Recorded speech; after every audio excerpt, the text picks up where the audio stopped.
இந்த மரத்து புளி நல்லா புளிக்கும்க்கா. மீன் குழம்பு புளிக்குழம்பு ஒன்று போட்டா சரி சூப்பராக இருக்கும். ஏக்கா வாரீங்களா? எல்லாரும் சேர்ந்து மரத்தில் ஏறி புளியை பறிச்சு போடுவோம். ஏண்டி என்னைய பார்த்தா மரம் ஏறவ மாதிரியா இருக்கேன், போடி அங்கிட்டு.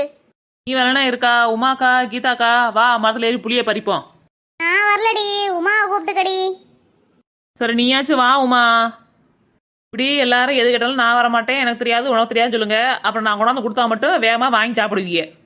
இப்ப என்னடி உனக்கு? நான் வரேன்டி, வா 2 பேரும் மரத்துல ஏறி புளியை பறிச்சு போடுவோம். ஒவ்வொரு பறக்கி வைக்கட்டும்.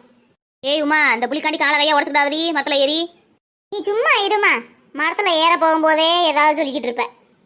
அவளுக்கு எங்க நம்ம சொல்றத கேட்பாளுக, பட்டாதான் தெரியும். நீ விடு. ஏக்கா உடம்பெல்லாம் வேர்வையா இருக்குக்கா, போகையில பம்பு செட்டில் குளிச்சுட்டு போவோமா எல்லாரும்? சரி சரி, இவளுக்கு புளியை பறிச்சுட்டு வரட்டும், போய் குளிச்சுட்டு போவோம். சரிக்கா. ஏண்டி நான் அப்பதான் பார்த்துட்டு இருக்கேன், புளியை பறிச்சு பறிச்சு 2 பேரும் என் மண்டையிலேயே போட்டுட்டே இருக்கீங்க. வேறு அப்பதான் கழுவி மேலே ஏறி புளியை பறிக்கிறோன்னு தெரியுது.